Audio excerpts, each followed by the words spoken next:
Hello students, last क्लासની અંદર જે ચર્ચા કરી એ તમે લોકો યાદ કરી હશે। ખૂબ નાની વાત હતી।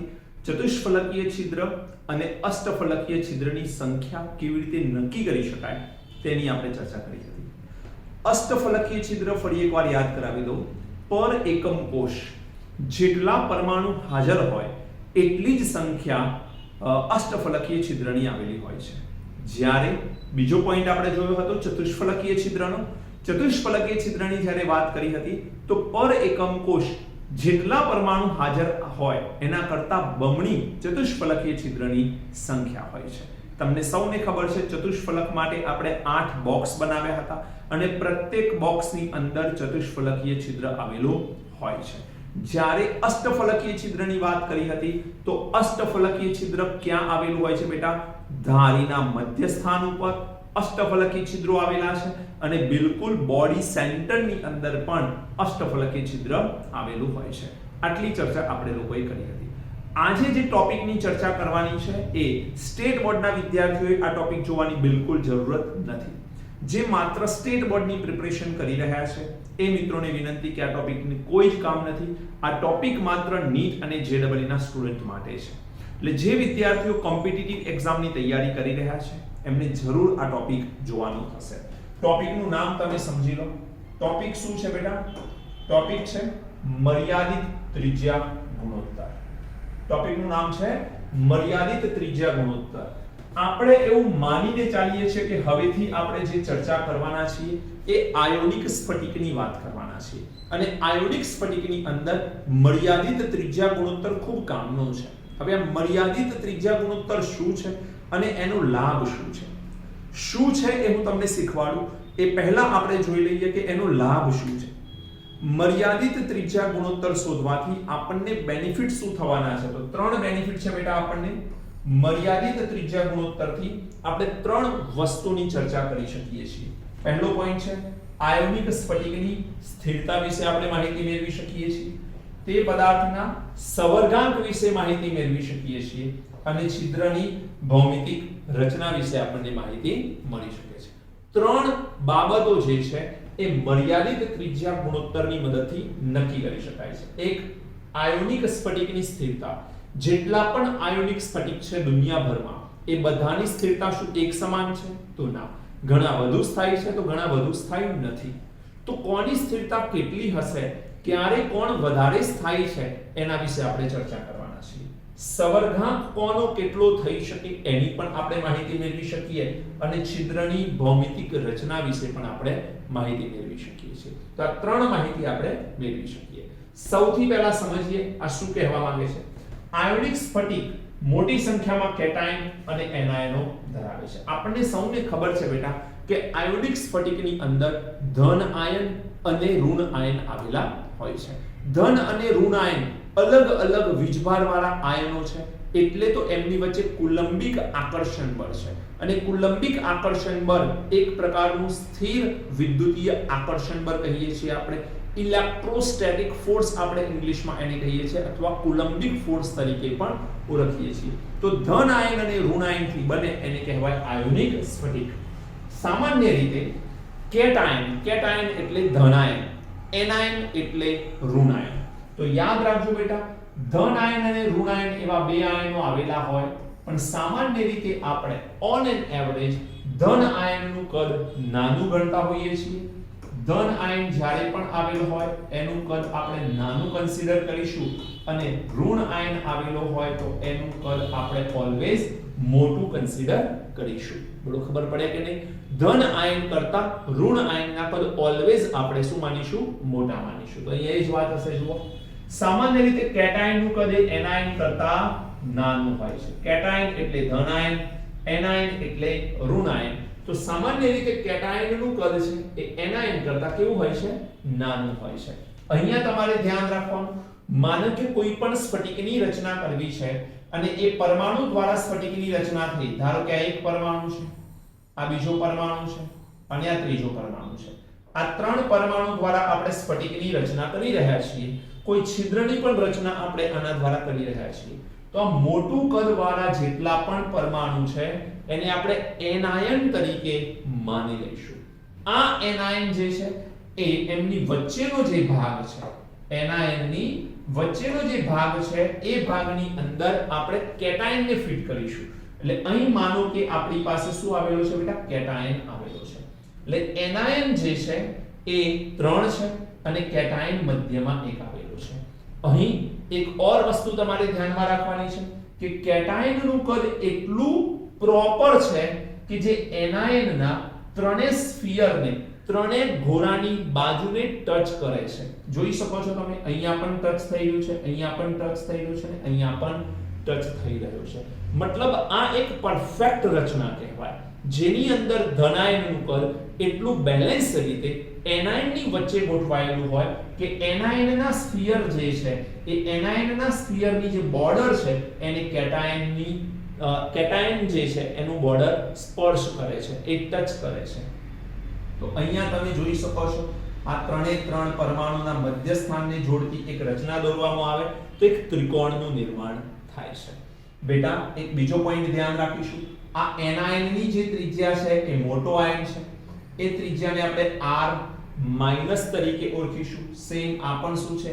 r માઈનસ, આ શું છે? r માઈનસ, r માઈનસ, આ પણ r માઈનસ અને આ પણ r માઈનસ છે. સામે પક્ષે માનો કે બેટા હું અહીંયા વિચારીશ તો આટલેથી આટલો ભાગ તો r માઈનસ જ છે, પણ આ જે ભાગ વધ્યો થોડો, આ ભાગ શું આવશે? તો આ ભાગ આવશે r પ્લસ. આ ભાગ શું આવશે બેટા? r plus. કારણ કે આ ધન આયન છે અને અહીંથી આટલો ભાગ એ ધન આયનની ત્રિજ્યા કહેવાય. તો અહીં નાનો ભાગ શું છે? ધન આયનની ત્રિજ્યા, મોટો ભાગ શું છે?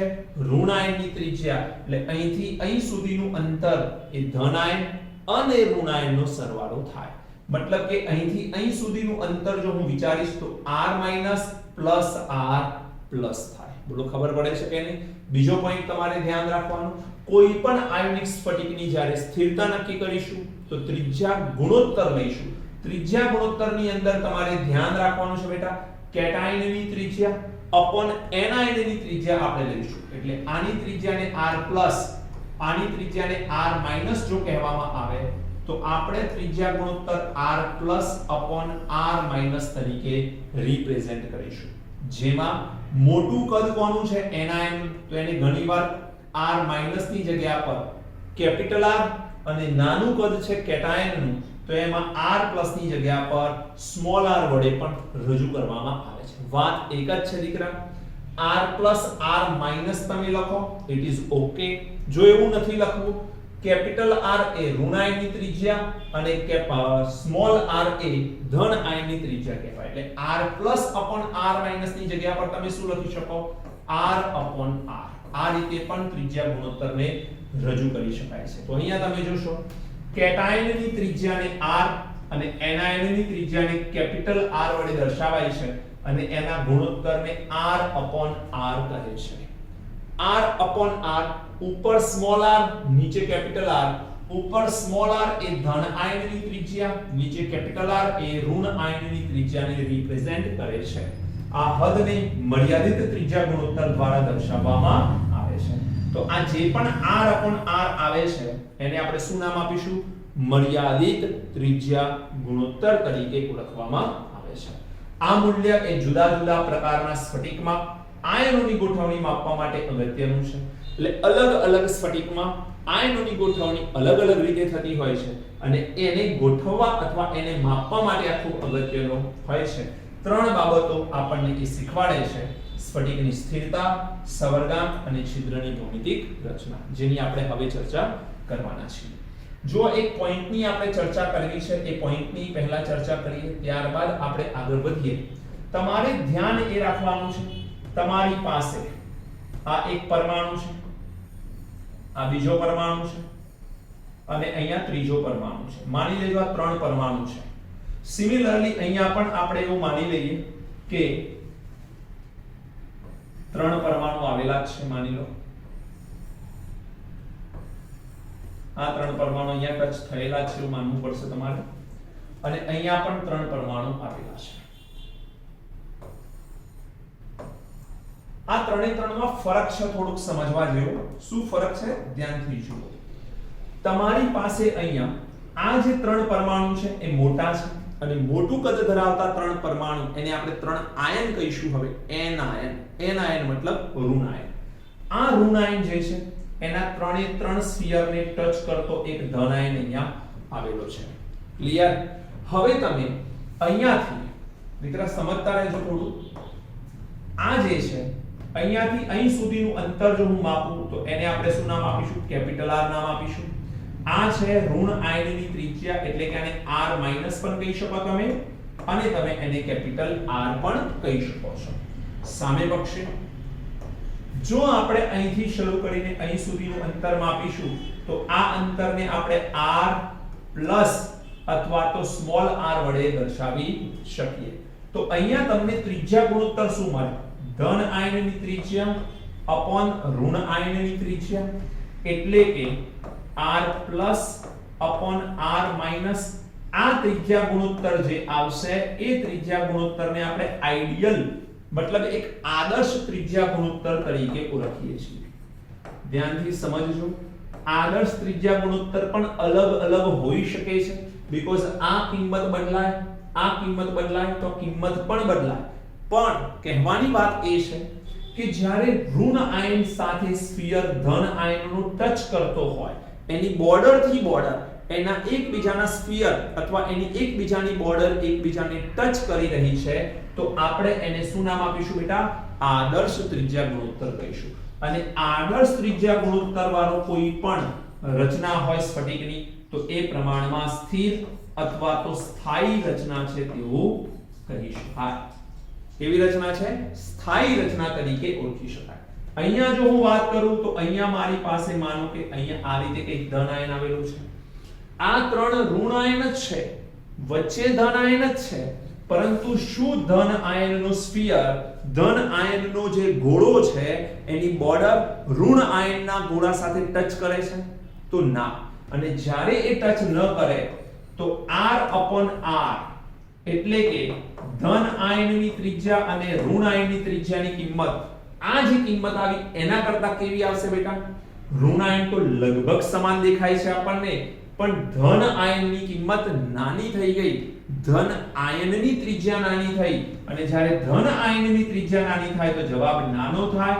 જવાબ નાનો થાય એટલે આદર્શ કરતા કિંમત કેવી આવશે? નાની આવશે. આદર્શ કરતા કિંમત નાની આવે તો આ પ્રકારનો સ્ફટિક એ અસ્થાયી સ્ફટિક કહેવાય. તમારે રચના જોઈને નક્કી કરવાનું કે સ્ફટિક સ્થાયી છે કે અસ્થાયી.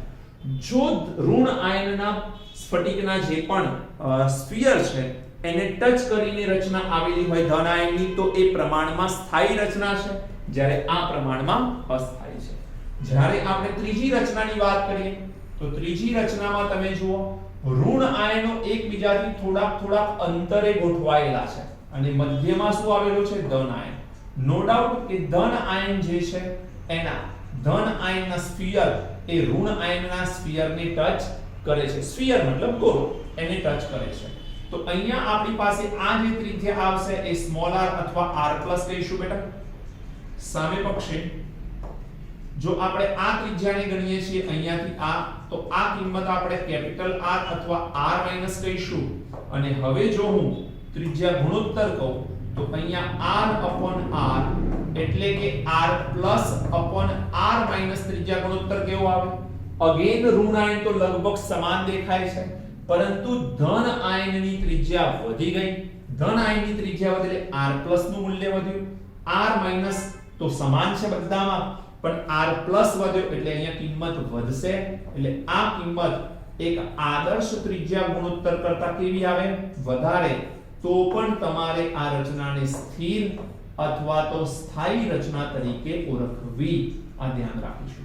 એટલે આ 3 આકૃતિ પરથી આપણે એટલું તો સમજીએ છીએ કે જ્યારે પણ ત્રિજ્યા ગુણોત્તર આદર્શ રચના જેટલો અથવા આદર્શ રચના કરતા મોટો આવે છે તો એ સ્ફટિકની રચના સ્થાયી ગણાય છે. જ્યારે આદર્શ રચના કરતા ત્રિજ્યા ગુણોત્તર નાનો આવે છે તો એને આપણે શું નામ આપીશું? અસ્થાયી સ્ફટિક તરીકે ઓળખીશું. બોલો ખબર પડે છે? દરેક આયોનિક સ્ફટિકમાં આ વેલ્યુ અલગ હોય છે કારણ કે દરેક આયોનિક સ્ફટિકમાં ઋણાયન અને ધનાયનના કદ જે છે એની કિંમત બદલાતી જતી હોય હોય છે। બોલો બેટા, ખબર પડી કે નહીં? ખૂબ સિમ્પલ વાત છે। આ 3 પોઈન્ટ તમે સમજશો તો આના પરથી જે ન્યુમેરિકલ્સ આવે છે એ ન્યુમેરિકલ્સ ને તમે આસાનીથી સોલ્વ કરી શકશો। ચલો નોટ કરો, પછી આપણે આગળ વધીએ। થઈ ગયું બેટા? ચલો નેક્સ્ટ। હવે જે હું રચનાની વાત કરીશ કે જે પોઈન્ટની વાત કરીશ એમાં એ ધ્યાન રાખીશું કે ઘણી એક્સ્ટ્રા ઇન્ફોર્મેશન છે જે ક્યારેય પણ જરૂર નથી પડવાની, હું કહું એટલું જ યાદ તમારે રાખવાનું છે। સૌથી પહેલી વાત છે ત્રિકોણીય છિદ્ર। ત્રિકોણીય છિદ્ર એટલે શું?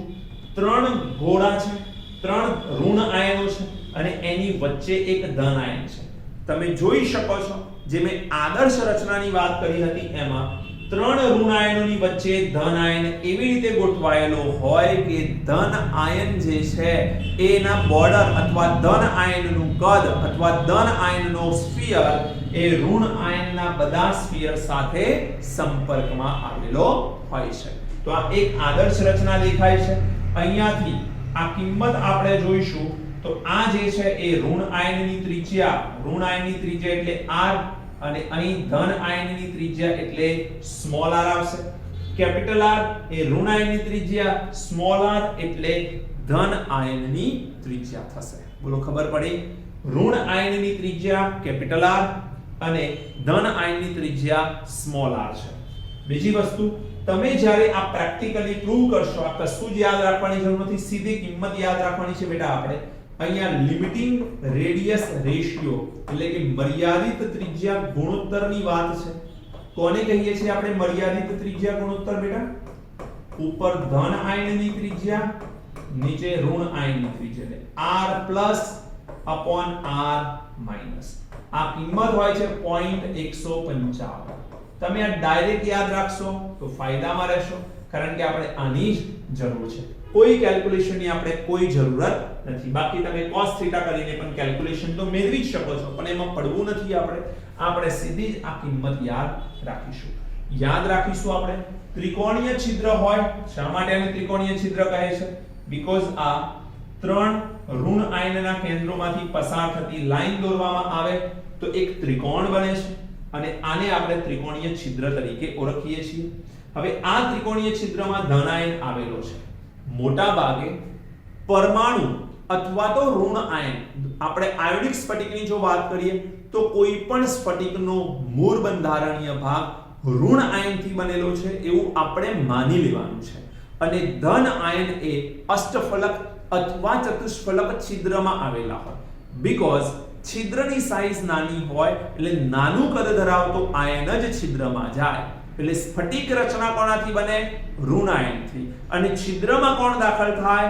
ધન આયન। યાદ રાખજો, ચતુષ્ફલક છિદ્ર હોય કે અષ્ટફલક છિદ્ર। બીજી વાત, ચતુષ્ફલક છિદ્રનું કદ પ્રમાણમાં નાનું હોય, અષ્ટફલકનું છિદ્ર થોડુંક મોટું હોય પ્રમાણમાં ચતુષ્ફલકની સાપેક્ષમાં। સ્ફટિકીય બંધારણ કોના દ્વારા બને? ઋણ આયન દ્વારા। ધન આયન ક્યાં ગોઠવાયેલા હોય? છિદ્રમાં। છિદ્ર કયા? ચતુષ્ફલક અને અષ્ટફલકની અંદર તે ગોઠવાયેલા હોય। તો આ પહેલો ત્રિજ્યા ગુણોત્તર દીકરા યાદ રાખવાનો છે 0.155 ત્રિકોણીય રચનાનો આ ત્રિજ્યા ગુણોત્તર છે। ચલો સેકન્ડ પોઈન્ટની વાત કરીએ છીએ, એ છે ચતુષ્ફલકીય છિદ્ર। ચતુષ્ફલકીય છિદ્ર કોને કહેવાય છે? બધા n આયનો એકબીજાને સ્પર્શે છે અને કેટાયનનો સવર્ગાંક અહીં 4 છે। હા, આમાં પોઈન્ટની એક ચર્ચા કરી લઈએ આપણે। આમાં તમને ખબર હોવી જોઈએ કે આ જે ધન આયન છે એ કેટલા ઋણ આયનને એક સાથે સંપર્કમાં છે? 3। માટે આનો સવર્ગાંક 3 છે, અહીં લખેલું છે, જોઈ શકો છો। આનો સવર્ગાંક કેટલો છે બેટા? 3। તો યાદ રાખીશું આપણે, ત્રિકોણીય રચનામાં સવર્ગાંક 3 છે અને ચતુષ્ફલકીય રચનાની જ્યારે વાત આવશે તો એમાં સવર્ગાંક 4 છે। ધ્યાનથી જોજો, ચતુષ્ફલકીય છિદ્ર કોને કહીએ છીએ? યાદ હશે તમને લોકોને, આપણે ભણ્યા હતા કે 3 આ રીતે હોય અને એક એની ઉપર અથવા નીચે હોય, તો આ 4 દોરાની વચ્ચે જે જોવા મળે છે છિદ્ર, આને ચતુષ્ફલકીય છિદ્ર તરીકે ઓળખીએ છીએ। જો હું એક ડબ્બાની અંદર એક એકમ કોષની અંદર આ રચના તમને દર્શાવું તો તમે જોઈ શકો છો, આ એક પરમાણુ, આ બીજો, આ ત્રીજો, આ ચોથો। આ કોણ છે? આ ઋણ આયન છે। મૂળ સ્ફટિક રચના કોનાથી બને? ઋણ આયનથી। અને આમની વચ્ચે આ 4 દોરાની વચ્ચે કોણ આવી ગયું? ધન આયન। તો તો ધન આયનની ત્રિજ્યા શું આવે? Small r.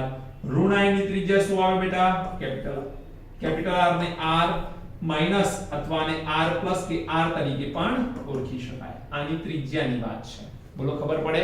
તો ચતુષ્ફલકીય ગોળો 1 2 3 અને 4 ગોળાના સંપર્કમાં હોય.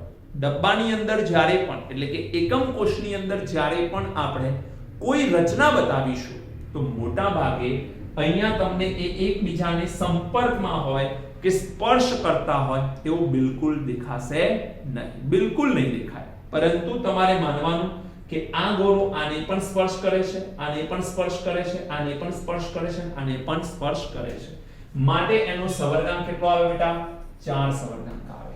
અહીંયા તમે ધન આયન અને ઋણ આયનની ત્રિજ્યાનો ગુણોત્તર, આ ધન આયન અને ઋણ આયનની ત્રિજ્યાનો ગુણોત્તર લઈશું તો r+r- અથવા તો r/r લેવામાં આવે તો આવશે 0.225. શું આવશે બેટા? 0.225 જે તમારે યાદ રાખવાનું છે. આમાં યાદ રાખવાની વાત શું છે? ચતુષ્ફલક છિદ્રની અંદર અહીં ધન આયન આવેલો છે, ત્રિજ્યા ગુણોત્તર યાદ રાખવાનો છે અને આનો સવર્ગાંક તમારે યાદ રાખવાનો છે. પાછળથી હું થોડાક એક્ઝામ્પલ પણ તમને કહીશ કે આ રચના કયા પ્રકારના સ્ફટિકમાં જોવા મળે છે. હાલ પૂરતું તમારે ચતુષ્ફલક છિદ્રમાં આટલું પોઈન્ટ યાદ રાખવાનો છે. ક્લિયર છે? નેક્સ્ટ જોઈએ આપણે.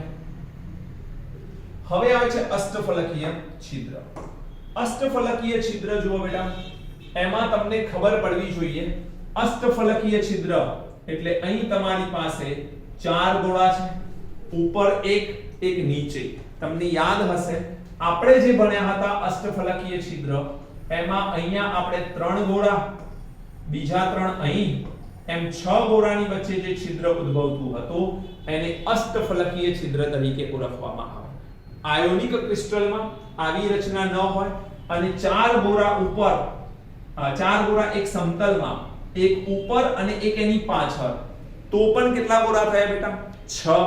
અને 6 ગોળાની વચ્ચે જે છિદ્ર ઉદ્ભવે એને શું નામ આપીએ છીએ? અષ્ટફલકીય છિદ્ર. અહીંયા તમે જોઈ શકો છો કે આ ધન આયન જે આવેલો છે, આ ધન આયન કેટલા ગોળાના સંપર્કમાં છે? 4. પરંતુ એનો સવર્ગાંક 4 થશે? તો ના, એનો સવર્ગાંક થશે 6. કેમ? આ ધન આયનની ઉપર એક અને આ ધન આયનની નીચે પણ એક પરમાણુ આવેલો હશે. એનો મતલબ એ થાય કે એક ધન આયન એક જ સમતલમાં 4, સમતલની ઉપર એક અને સમતલની નીચે એક, એમ કુલ 6 ગોળાના સંપર્કમાં હોય છે. માટે આનો સવર્ગાંક આપણને ઓલવેઝ શું મળે? 6 પ્રાપ્ત થતો હોય છે. ક્લિયર છે દીકરા? અહીંયા તમે ધન આયન અને ઋણ આયનની ત્રિજ્યાનો ગુણોત્તર r+r- એટલે કે small r upon capital R કરશો તો 0.414 મળે છે. 0.414 અહીંયા આપણને જવાબ મળે છે. કોઈ કેલ્ક્યુલેશનની જરૂરત નથી. તમને હા એ ખબર હોવી જોઈએ કે અહીંથી આ જે કિંમત છે એ શું છે? r-, અહીંથી આ કિંમત શું છે? r-, અને વચ્ચેની કિંમત શું છે બેટા? આ છે r પ્લસ અને આ પણ r પ્લસ. તો અહીંથી અહીં સુધીનું અંતર એટલે કે AC ની હું કિંમત કહું તો શું આવે? r minus r minus r plus r plus એટલે 2r માઈનસ 2r પ્લસ આવે કે નહીં? 2r માઈનસ આવે અને 2r પ્લસ આવે. હવે આ જે AC છે એ છે શું? Face diagonal. ફેસ ડાયાગોનલ છે. ફેસ ડાયાગોનલ એટલે ફલક વિકર્ણ છે, બાજુ પર આવેલો વિકર્ણ. એટલે માનો કે આ બોર્ડને હું એક બાજુ ગણું તો અહીંથી શરૂ કરીને અહીં સુધી જે લાઈન આવે એને આપણે બાજુ વિકર્ણ કહીએ. એ બાજુ વિકર્ણની કિંમત શું આવે બેટા? તમને યાદ હોવી જોઈએ √2a. આ પહેલા પણ મેં વાત કરેલી છે. તો તમારે એટલું તો ધ્યાન રાખવાનું કે અષ્ટફલકીય છિદ્રમાં √2a ની કિંમત શું આવે? 2r - 2r plus. આમાં જો તમને કરશે શું એક્ઝામ્પલ ની અંદર તમને આમાં થોડીક વાર આવું કરી શકે r plus plus r minus = √2a/2. તમને ધારીની લંબાઈ આપી દેશે, તમને કોઈ એક ત્રિજ્યા આપી દેશે અને એક ત્રિજ્યા પૂછશે. અષ્ટફલકીય છિદ્રની રચના હશે તમને એવું કહેશે કે આ રચનાની અંદર ધન આયનની ત્રિજ્યા આ છે, ઋણ આયનની ત્રિજ્યા શોધો, ધારીની લંબાઈ આપેલી હશે. તમને ખબર જ નહીં હોય જો આ સૂત્ર, તો કેવી રીતે કરી શકશો? તો આ ધ્યાન રાખવાનું. ત્રિજ્યા ગુણોત્તર યાદ રાખવાનો બેટા. જો આ દાખલાની અંદર તમને બીજી રીતે ત્રિજ્યા ગુણોત્તર પૂછે છે પણ એમાં ધારીની લંબાઈ નથી આપી, તો બીજો રસ્તો છે. બની શકે તમને માત્ર એમ કે અષ્ટફલકીય છિદ્ર આવેલું છે, એમાં ઋણ આયનની ત્રિજ્યા x છે, તો ધન આયનની ત્રિજ્યા શોધો. ધન આયનની ત્રિજ્યા ઋણ આયનની ત્રિજ્યાનો ગુણોત્તર 0.414 આવે. r માઈનસ અહીંયા જાય, r પ્લસ ની ત્રિજ્યા મળી જાય. ડિપેન્ડ કરે છે આપેલું શું છે. તમને આ પ્રમાણે ફોર્મ્યુલા ચાલે, આ ફોર્મ્યુલા પણ દાખલા માટે ચાલી શકે, પણ તમારે કઈ ફોર્મ્યુલા યુઝ કરવાની એનો આધાર તમને રકમમાં શું આપેલું છે. જો એ ખબર પડશે તો તમે આસાનીથી કેલ્ક્યુલેશન કરી શકશો. નેક્સ્ટ આવે છે ઘન છિદ્ર. ઘન છિદ્રને આપણે ક્યુબિક વોઇડ તરીકે ઓળખીએ છીએ. શું નામ આપીએ છીએ બેટા? ક્યુબિક વોઇડ તરીકે ઓળખીએ છીએ. બધા જ એનાયનો એકબીજાને સ્પર્શે છે અને સવર્ગાંક 8 છે. આ ક્યુબિક વોઇડ ની વાત કરીએ તો એ ક્યુબિક વોઇડ એક્ચ્યુઅલમાં એક સમઘનમાંથી નિર્માણ પામે છે. ક્યાંથી નિર્માણ પામે છે? એક સમઘનમાંથી એ નિર્માણ પામે છે. સમજો વાતની બરોબર ધ્યાનથી. માનો કે આ એક ખૂણો છે, આ ખૂણા ઉપર એક ગોળો આવેલો છે, આ ખૂણા પર એક ગોળો આવેલો છે, આ ખૂણા પર એક ગોળો આવેલો છે, આ ખૂણા પર એક ગોળો આવેલો છે. તો થશે શું? સમઘનની રચના હું ડ્રો કરીશ.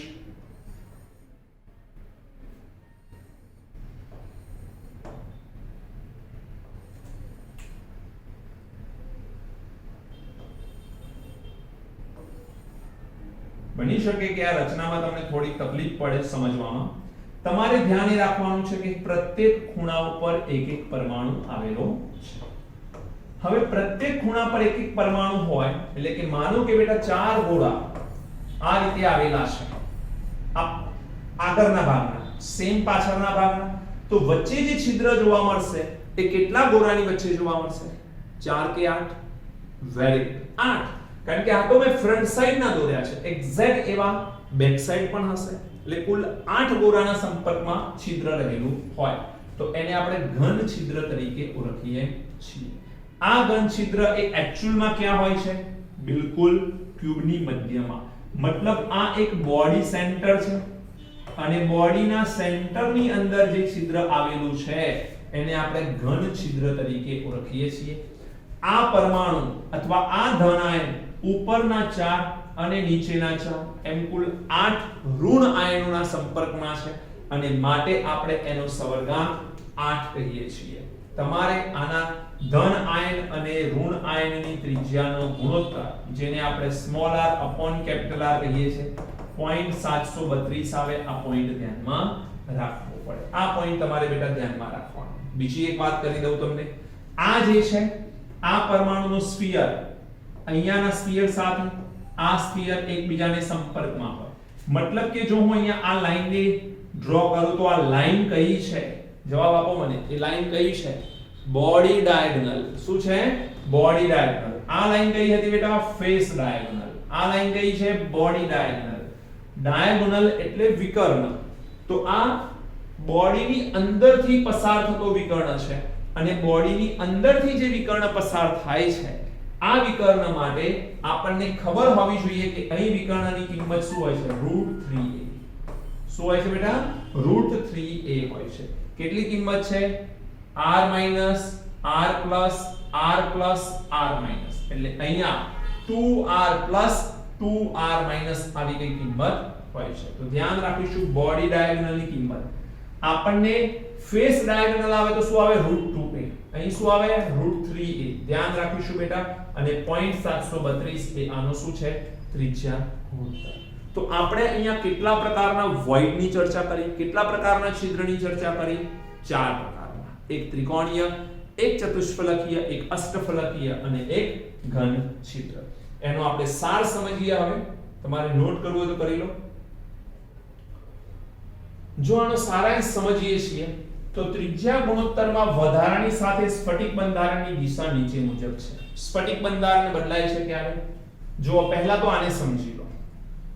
તમારી પાસે 0.155 ત્રિજ્યા ગુણોત્તર છે r/r, મતલબ r plus upon r minus, જેને આપણે કહીએ r/r, small r upon capital R. 0.155 જેટલો અથવા તેનાથી મોટો હોય, પરંતુ 0.225 કરતા ત્રિજ્યા ગુણોત્તર નાનો હોય તો એ એક સમતલીય ત્રિકોણ રચના આપે છે. પહેલું છિદ્ર યાદ કરો, એનો સવર્ગાંક દીકરા શું આવવાનો 3, અને એક્ઝામ્પલ્સ યાદ રાખજો, બોરોન ઓક્સાઇડ B2O3 તેનું એક્ઝામ્પલ આવે છે. બોલો ખબર પડે છે. સેકન્ડ 0.225 જે સમતલીય ત્રિકોણમાં મેક્સિમમ થી આનાથી નાની વેલ્યુ હોવી જોઈએ. હવે 0.225 આવી જાય અથવા તેનાથી મોટી કિંમત આવે ત્રિજ્યા ગુણોત્તરની, પરંતુ 0.414 કરતા નાની આવે, એટલે 0.414 કરતા નાની અને 0.225 જેટલી અથવા તેનાથી વધારે, તેનો સવર્ગાંક 4 આવે અને ચતુષ્ફલકીય એના બંધારણની ગોઠવણી થાય, જે આપણે વાત કરી ચૂક્યા છીએ. આઈડિયલ ત્રિજ્યા ગુણોત્તર જ્યારે કેલ્ક્યુલેશનમાં લેવાનું આવશે તો ત્રિકોણીય ત્રિજ્યા ગુણોત્તરમાં આપણે ઓલવેઝ 0.155 લઈશું, ચતુષ્ફલકમાં ઓલવેઝ 0.225 લઈશું, અષ્ટફલકમાં ઓલવેઝ 0.414 અને ઘનની અંદર 0.732 જ લઈશું કાયમ માટે. જો આઈડિયલ ત્રિજ્યા ગુણોત્તરની જરૂર પડે તો સમતલીય ત્રિકોણ માટે આદર્શ ત્રિજ્યા ગુણોત્તર શું છે 0.155, ચતુષ્ફલક માટે આદર્શ ત્રિજ્યા ગુણોત્તર શું છે 0.225, અષ્ટફલકીય માટે ત્રિજ્યા ગુણોત્તર શું છે આદર્શ 0.414 અને ઘન માટે શું છે 0.732. આ યાદ રાખવું પડે આપણે. આમાં ZnS SiO2 એ ચતુષ્ફલકના ઉદાહરણ છે, અષ્ટફલકમાં NaCl MgO અને ઘન પદાર્થમાં CsCl આવે, સીઝિયમ ક્લોરાઇડ. આ ઘનની જગ્યા પર ઘણી વખતે તમને BCC લખીને પણ આપશે, બોડી સેન્ટર્ડ લખીને પણ આપશે. હવે તમે જરા ધ્યાનથી જોજો. સમતલીય ત્રિકોણ 0.225 સુધી, 0.225 થી જેવું વધ્યું એટલે ચતુષ્ફલકીય, 0.225 થી વધ્યું એટલે ચતુષ્ફલકીય. ચતુષ્ફલક 0.225 હોય તો પણ એનાથી વધવાથી ચતુષ્ફલક, અને 0.414 થી નીચે હોવા જોઈએ. જેવું 0.414 અથવા તેનાથી વધ્યું એટલે અષ્ટફલકીય, 0.732 થી નીચે હોવો જોઈએ ત્રિજ્યા ગુણોત્તર, અને જેવો 0.732 થશે અથવા તેનાથી વધશે એટલે એ ઘન રચના, મતલબ આપણે એને બોડી સેન્ટર તરીકે પણ ઓળખતા હોઈએ છીએ. બોલો ખબર પડે કે નહીં? તો આ એક રચના તમારે યાદ રાખી લેવાની છે. નોટ કરો ઝડપથી. નેક્સ્ટ આપણે અહીંયા બે એક્ઝામ્પલ્સ લખેલા છે. બંને એક્ઝામ્પલ ખૂબ ઈઝી છે, તમને આવડવા જોઈએ. શું કહે છે? NaCl નો દરેક એકમ કોષ 14 Cl- આયનો અને ખાલી જગ્યા ધરાવે છે. કોમન સેન્સ છે બેટા. NaCl હોય એટલે Cl સાથે અહીં શું હોય? Na+. પણ ઓપ્શનમાં જુઓ તો બધે Na+ જ છે, બધે Na+ છે, પણ અહીંયા એકમાં 6 Na+, એકમાં 14 Na+, એકમાં 13 Na+. જવાબ લખ્યો છે 1, મતલબ 13 Na+. પ્રશ્ન છે કેવી રીતે 13 Na+? તમારે ધ્યાન રાખવાનું, NaCl નો સ્ફટિક એ એક FCC પ્રકારની રચના ધરાવે છે. NaCl નો સ્ફટિક એક FCC પ્રકારની રચના ધરાવે છે. ચલો એક કામ કરીએ, હું તમને અલગ પેજ પર આ પોઈન્ટની ચર્ચા કરી લઉં. ક્લિયર? જવાબ 13 આવશે. કેવી રીતે એની આપણે ચર્ચા કરીએ છીએ. ધ્યાનથી જોજો.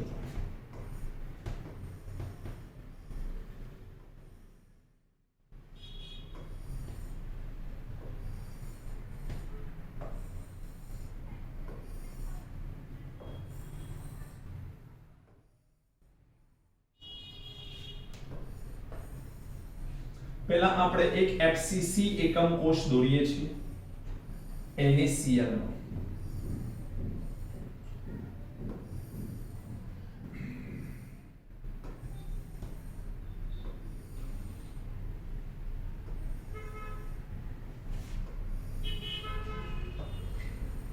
ઓકે, આ એક FCC રચના ડ્રો કરવી છે. FCC ની અંદર સૌથી પહેલા તો પરમાણુ ક્યાં આવેલા હોય? તો ખૂણા ઉપર અને બોડીના સેન્ટર પર. ખૂણા ઉપર અને બોડીના સેન્ટર પર.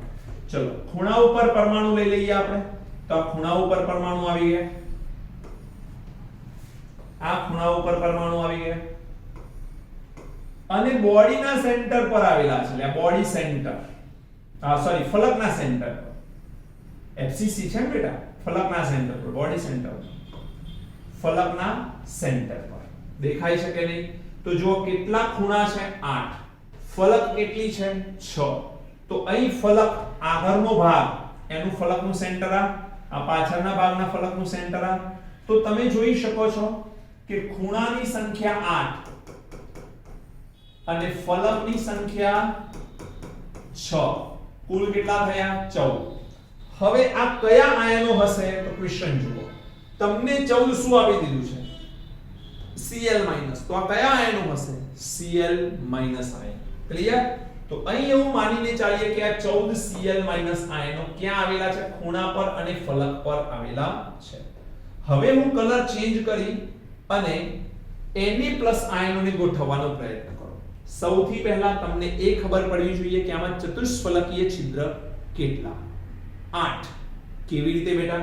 ચતુષ્ફલકીય છિદ્ર પહેલા તો અહીંયા આપણે એક સમજીએ, ફલક કેન્દ્રિત છે એટલે આપણે અહીંયા એક આ મધ્યની અંદર બોડીના સેન્ટર પર એક અષ્ટફલકીય છિદ્ર આવેલું હોય ત્યાં Na+ આયન. હું કદ નાનું કરી દઉં જેથી તમને ખ્યાલ આવે કે એ Na+ આયન છે. આ કદ નાનું કોનું? Na+ આયન. બોલો ખબર પડે? બીજા એના પછી ધારી ઉપર લઈ લેવાની. ધારી જે છે એના ઉપર અષ્ટફલક છિદ્ર હોય.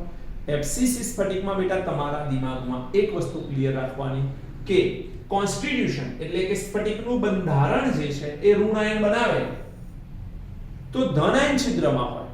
આનાથી ઉલટો ક્વેશ્ચન પર કોઈક વાર પૂછાય, તમને ફસાવા માટે એ 14 Cl- ની જગ્યા પર 14 Na+ આપી દે તો 13 Cl- જવાબ આવવો જોઈએ. કેવી રીતે જુઓ? એક ક્યાં આવેલું છે? અષ્ટફલક છિદ્રમાં. બીજા અષ્ટફલક છિદ્રો ક્યાં આવેલા હોય? Very good. ક્યાં? ધારીના મધ્ય સ્થાન પર. આ ધારી છે, આ એનું મધ્ય સ્થાન. આ ધારી છે, આ એનું મધ્ય સ્થાન. આ ધારી છે, આ એનું મધ્ય સ્થાન. ધારીના મધ્ય સ્થાન ઉપર આ ધારીનું મધ્ય સ્થાન, આ ધારીનું મધ્ય સ્થાન. ધારીના મધ્ય સ્થાન ઉપર શું આવેલા હોય બેટા? Na+ આયનો આવેલા હોય છે.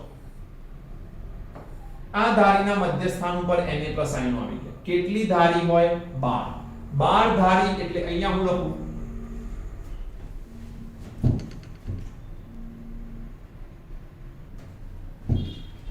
12 ધારી હોય એટલે અહીંયા હું લખું કે ધારી જે છે એ ધારીના મધ્ય સ્થાન ઉપર 1 2 3 એવી રીતે ટોટલ 12 ધારી હોય તો ટોટલ 12 Na+ ધારી પર આવેલા છે અને એક બોડીના મધ્ય સ્થાન ઉપર એટલે કે એક ક્યાં છે? BCC માં ટોટલ Na+ ની સંખ્યા કેટલી થઈ ગઈ બેટા?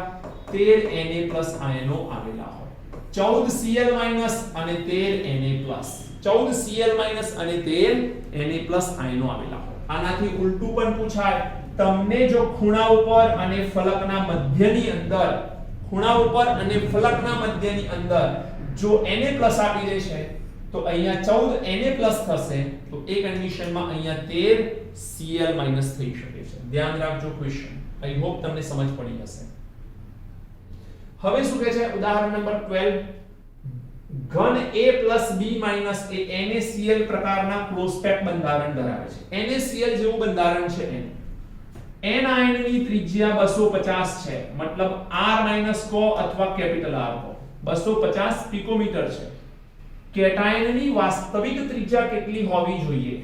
પહેલા તો NaCl આપેલો છે. NaCl નો મર્યાદિત ત્રિજ્યા ગુણોત્તર અષ્ટફલકીયમાં આવે. યાદ કરો બેટા. ચલો સમજીએ આપણે. Na+ નો મર્યાદિત ત્રિજ્યા ગુણોત્તર ક્યાં આવે? NaCl ક્યાં આવે? અષ્ટફલકમાં. એ યાદ હોવું જોઈએ અને આઈડિયલ ત્રિજ્યાનો ગુણોત્તર 0.414 એટલે આપણે એનો યુઝ કરીશું હવે. તો અહીંયા જુઓ NaCl નો ત્રિજ્યા ગુણોત્તર A + B - R/R 0.414 આવે. એટલે કે અહીંયા R+/R- ની કિંમત 0.414 થઈ બેટા. 0.414 0.414 થાય. હવે તમારી પાસે ઋણાયનની ત્રિજ્યા કેટલી છે 250. તો આ જે ઋણાયન છે એની ત્રિજ્યા 250 અહીંયા ગુણી કાઢો. 250 વડે ગુણવાથી આન્સર શું આવે 103.5 પિકોમીટર, જે તમને કહે છે કે કેટાયનની વાસ્તવિક ત્રિજ્યા કેટલી હોવી જોઈએ. શું આવે 103.5 પિકોમીટર. પરંતુ નેક્સ્ટ ક્વેશ્ચન શું કહે છે, શું કેટાયનની ત્રિજ્યા 180 પિકોમીટર હોય તો સ્ફટિક A+ અને B- ની ચતુષ્ફલકીય બાજુમાં સમાવી શકાય? જો કેટાયનની ત્રિજ્યા 180 પિકોમીટર કરી દેવામાં આવે, ધન આયનની ત્રિજ્યા 180 પિકોમીટર કરવામાં આવે તો ચતુષ્ફલકમાં એનો સમાવેશ કરી શકાય? જોઈએ. જો અત્યારે તો ધન આયનની ત્રિજ્યા શું આવી 103.5. હવે તમને અહીંયા સ્પષ્ટ લખ્યું છે ચતુષ્ફલક બાજુમાં સમાવવાનું છે. ચતુષ્ફલક માટે r+r- ત્રિજ્યા ગુણોત્તર શું આવે 0.225. શું આવે 0.225 આવે. હવે કામ કરીએ આપણે 250 ઋણાયન એઝ ઇટ ઇઝ લઈ લો અહીંયા, અને r+ ની કિંમત શું લેવાની કહે છે તમને 180. આ ગુણોત્તર લેશો તો એ ગુણોત્તર 0.225 એક મિનિટ 180 પિકોમીટર તમને ધન આયનની ત્રિજ્યા લેવાની. ચલો ધન આયનની 180 પિકોમીટર, ઋણ આયનની 250. શું થાય r/r 0.225 આ જે લીધું એ પ્રમાણે 0.225 ગુણ્યા 250. ધન આયનની ત્રિજ્યા 56.25 જ હોવી જોઈએ. જો એનાથી વધે તો એ ચતુષ્ફલકમાં આવે નહીં. જ્યારે આપણી પાસે ત્રિજ્યા શું છે 180. હોવી કેટલી જોઈએ 56.25. વધારે છે કે ઓછી છે? આ કિંમત નાની છે, આપેલી કિંમત મોટી છે. મતલબ ચતુષ્ફલક છિદ્રમાં ધન આયનને સમાવી શકાય નહીં. ફરી એકવાર સમજો બેટા, તમને ખબર છે કે ધન આયન અને ઋણ આયનનો ત્રિજ્યા ગુણોત્તર 200.225 હોવો જોઈએ. કોના માટે 0.225 હોવો જોઈએ? ચતુષ્ફલક માટે. આમાં r- ની ત્રિજ્યા શું છે 250. જો હું 0.225 ને 250 વડે ગુણી નાખીશ તો વધુમાં વધુ ધન આયનની ત્રિજ્યા કેટલી જોઈએ 56.25 પિકોમીટર. અને જો 56.25 પિકોમીટર હોય તો તમે એને ક્યાં સમાવી શકો? ચતુષ્ફલકમાં સમાવી શકો. પણ તમને તો 180 કહે છે, શું સમાવી શકાય? તો ન સમાવી શકાય. બોલો ખબર પડે કે નહીં? એટલે અહીં આપણે ચતુષ્ફલકીય બાજુમાંથી C+ કેટાયન પસાર કરી શકતા નથી. આ પોઈન્ટ ધ્યાનમાં રાખજો. બોલો ખબર પડે કે નહીં બેટા? બહુ જ આસાન વાતો છે. તમારે ત્રિજ્યા ગુણોત્તર આમાં ખાસ યાદ રાખવાના છે, બીજું કશું જ નથી. ત્રિજ્યા ગુણોત્તર યાદ હશે, ઉદાહરણ યાદ હશે, એના પરથી તરત ક્લિક થશે અને તમે જવાબ લાવી શકશો.